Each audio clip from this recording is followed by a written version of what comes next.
I'd like to call to order the special formal meeting of the Iowa City City Council for October 23, 2018.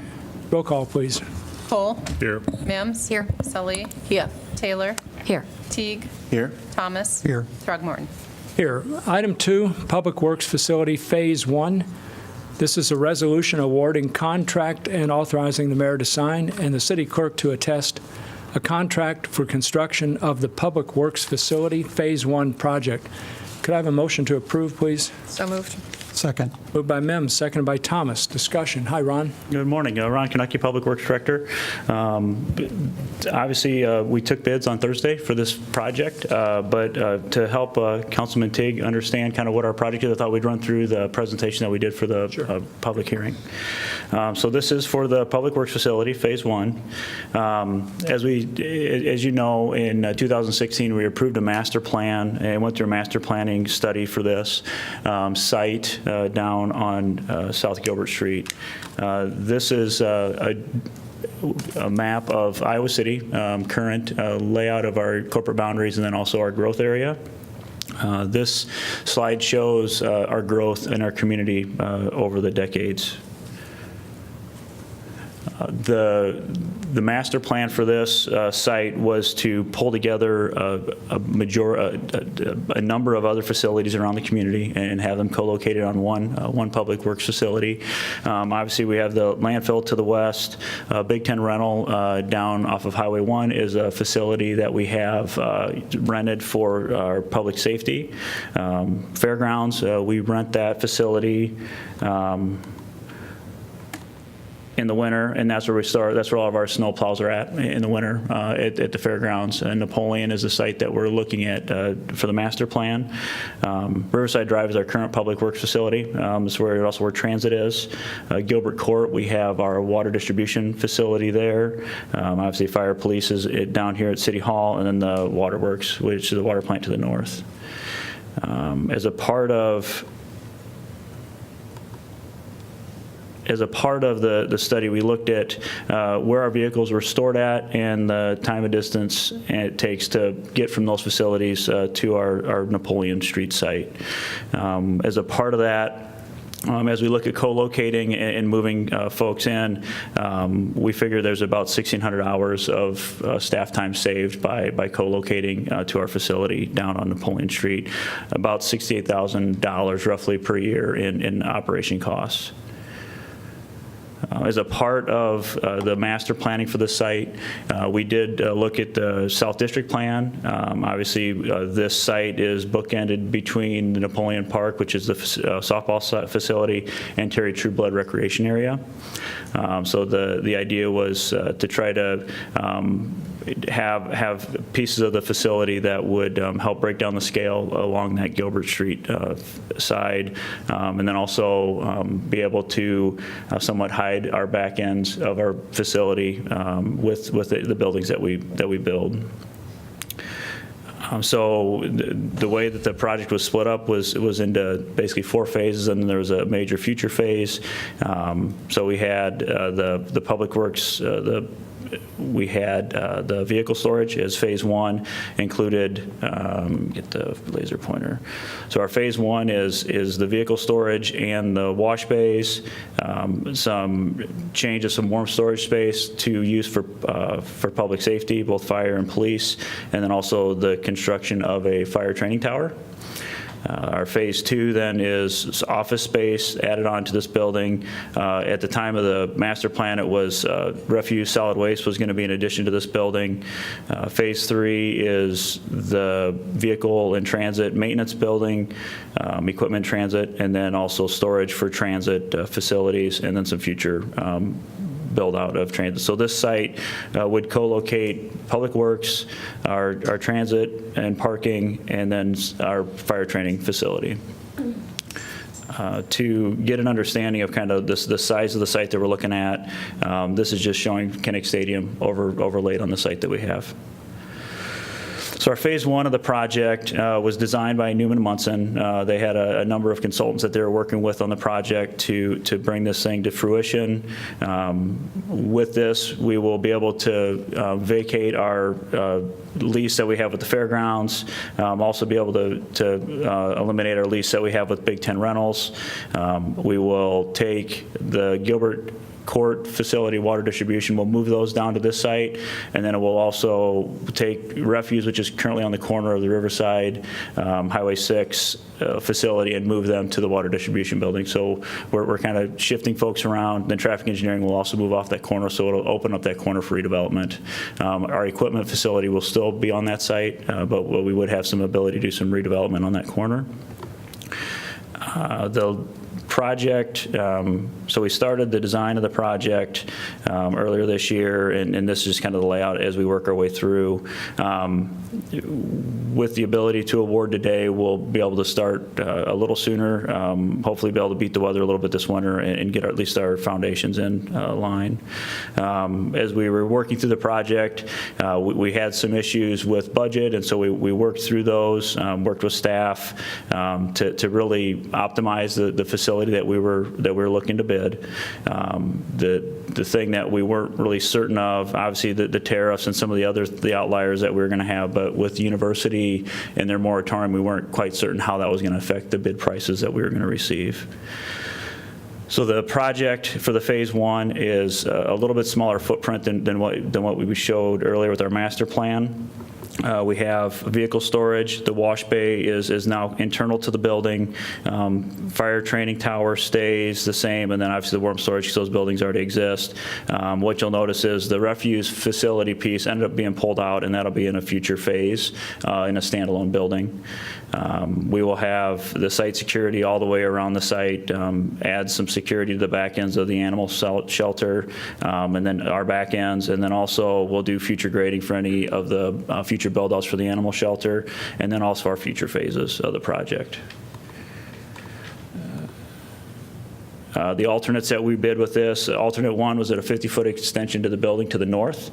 That is the warm storage and vehicle storage.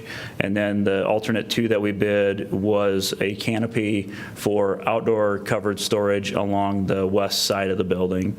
Alternate one is about 11,000 square feet. Alternate two adds about, I think it's like 3,000 square feet of covered storage with the facility. All right. So this will be the ultimate master plan right now as far as the revised concept.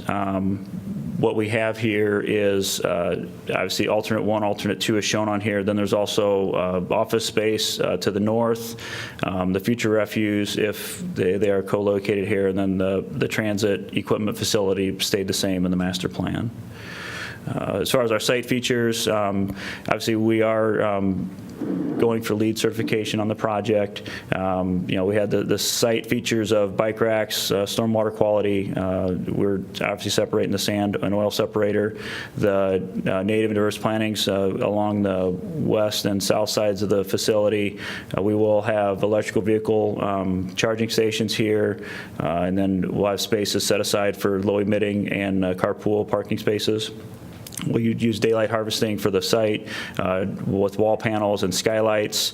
We'll have light reflective materials inside the building to help with those things. And then we'll have the occupancy vacancy harvesting sensors within the shop spaces themselves. High speed coil doors, so obviously it's a big open box, so we'll have some different doors there to allow for vehicles in and out, and then be able to hold the heat within the building itself. And then water efficiency, we'll have low flow fixtures. One of the things we're looking at was added with the project was pump test pits. Our fire department will able to basically reuse the water that they use for testing of their pumpers in their equipment. And then we have some using water reclamation within the wash bays themselves. So this is the rendering from the South Gilbert Street side of the building. There'll be landscaping that'll be along there. You can see the translucent panels that are along the side of the building. The west face, just wanted to point out, this piece to the north is the alternate one, so that's additional 50 foot, and then the space along here is the covered storage. So that covered storage is about 13 feet deep and it's about 12 foot tall. So we'd be able to offload pallets, be able to store materials back in these areas. Our project, at the time that we went to bid, was a $10.9 million project estimate. We had about $12 million that we were looking for overall total budget. I'll point out that that did not include any contingency in that original budget.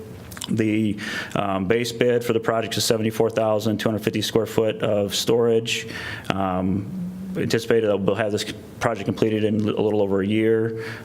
Silver certification for the lead. Alternate 1 was estimated at $715,000. Alternate 2 was estimated at $270,000. Last Thursday, we had 9 bidders, so it was a very good bidding climate for us. We had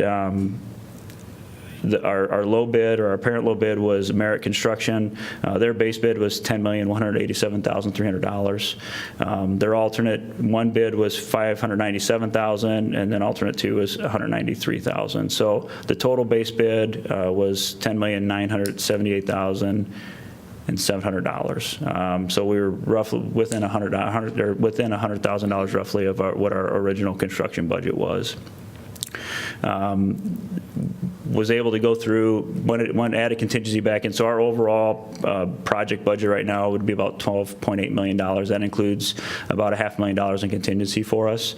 The way the funding package is set up, I think we will be able to move forward with alternate 1 and alternate 2 on this project. So we would recommend moving forward with both alternates and move forward with Merit Construction. Ron, could you or Dennis talk a little bit about the financing? How are we going to pay for it? Just explain that for us, please. Sure. Yeah, Dennis, why don't you come up and walk through that? Sure. Dennis Bockenstead, Finance Director. We've really pulled the financing together for this project from a number of sources. We've really been accumulating funds from the various operations and funds that are going to be using the facility. Those include 6 different funds. Dollars are coming from the equipment fund, a portion from the water fund, stormwater fund, and those total about $6.9 million. We've also had a series of small bond issues, one for the fire training center and also for the design of the facility. And those total bond funds have come to $2.3 million. There is a contingent piece of funding, and that is $1 million for the future sale of the land. And so right now that piece is just going to be kind of, I would say, in limbo. And hopefully once the facility is built and the old facilities are demolished, we'll realize that $1 million from that sale. And then to cover the expanded footprint and the cost, we are going to use a $2.5 million internal loan that will be repaid over 20 years at 3% interest with road use tax and general funds. And so overall, we've managed to pull together this package over several years from a variety of sources, and we're able to meet that $12.8 million budget. Is there any questions about? Dennis, Maybe somebody would want to follow up on that particular question. I have a question. Hey, Dennis, was any consideration given to the savings of a solar installation over the course, and was third-party purchase agreements explored at all in this project? We did not explore third-party purchase agreements. I'm not sure what Newman Munson looked at as far as the solar or other potential green energy options, and I believe that's not currently in this package. So the construction cost of that is not incorporated into this. And so what any potential savings or funding options have really not been included in this budget at this point. Okay.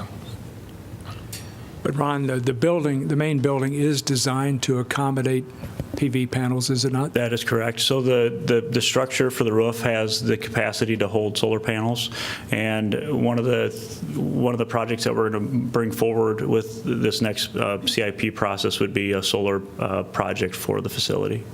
Newman Munson has done some very preliminary looks into the solar side of things, and as we dive into that a little bit deeper, we'll have a better understanding of what options we really have with the solar side on this building.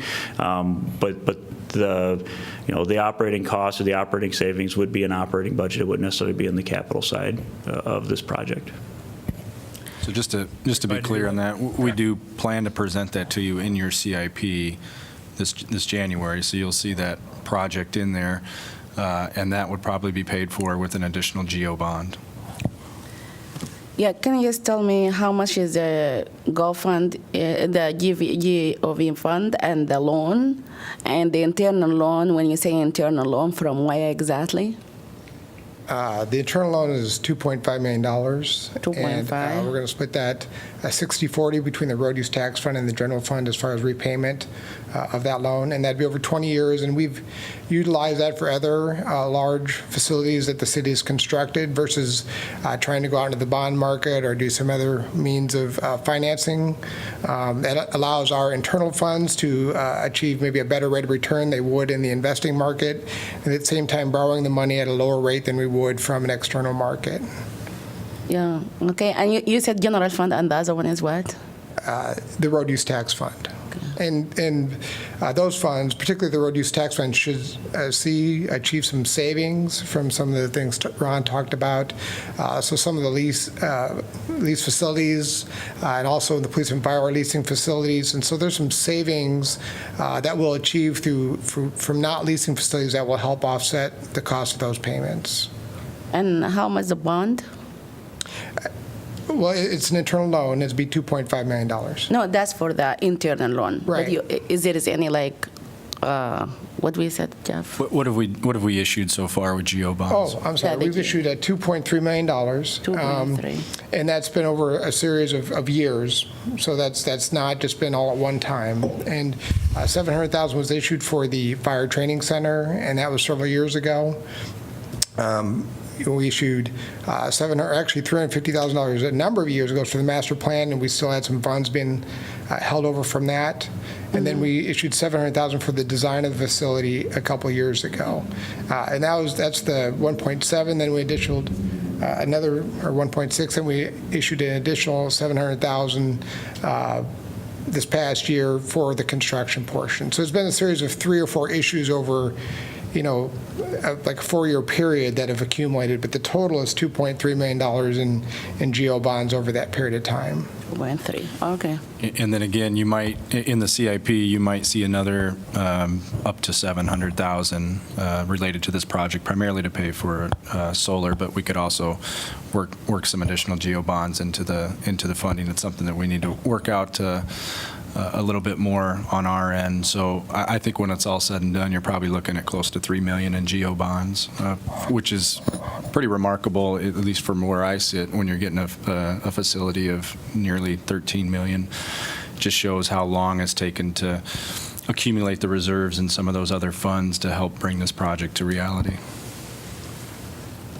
Ron, could you say a little bit about the improved working conditions for our employees that will result from this project?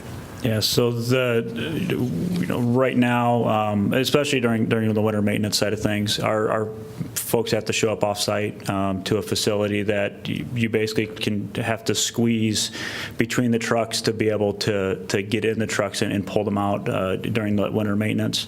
So the facilities that are there are very tight, and any type of maintenance that you're doing as far as replacing blades and doing some of those things, you're doing those things outside. You're not doing them in a warm facility. So this would allow folks to be able to, in the winter maintenance fight of things, be able to get to maintain their vehicles in a manner that is more modern times versus the old times. But the other side of it is, in the morning when our folks are going out now, they're having to warm up trucks, they're having to do things to from a maintenance standpoint, they would be able to basically get in their truck and drive out and go to work versus having to let vehicles warm up, having equipment warm up, and there's efficiencies there. This facility, we're working out of buildings that are in the 60s on this site currently, vintage, and even the facilities that we're working out of in other places in town are that same vintage. So they're getting to the end of their useful life as far as being able to use them as public facilities. Great, thanks. Any further questions for Ron or Dennis? I don't have any question. I would just want to comment and congratulate the staff on the long, hard work that you've done to get this thing designed and, more importantly, to pull the financing together. I think, prior to Dennis, we had a great finance director, and Dennis has certainly continued and or exceeded that. And I don't think if you don't typically understand the details of municipal finance and the limitations on things we can do, I don't think you realize how hard it is to pull together almost $13 million for a project like this. And that's where I think staff has just done an outstanding job over a number of years to figure out ways to accumulate reserves, how to use geo bonds within the limits for various pieces of the project. This is a huge, huge project for the city.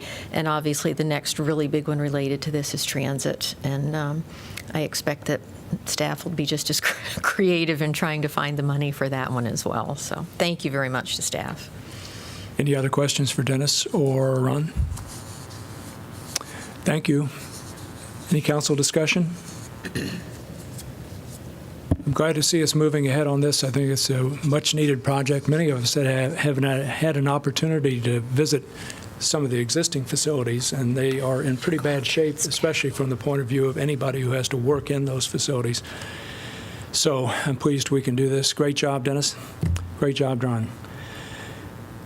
No further discussion. Roll call, please. Cole? Yes. Mims? Yes. Salee? Yes. Taylor? Yes. Teague? Yes. Thomas? Yes. Throckmorton? Yes, motion carries 7-0. Could I have a motion to adjourn, please? So moved. Second. Moved by Thomas, second by Cole. All in favor, say aye. Aye. Aye. Opposed? Motion carries. We are adjourned from the formal meeting.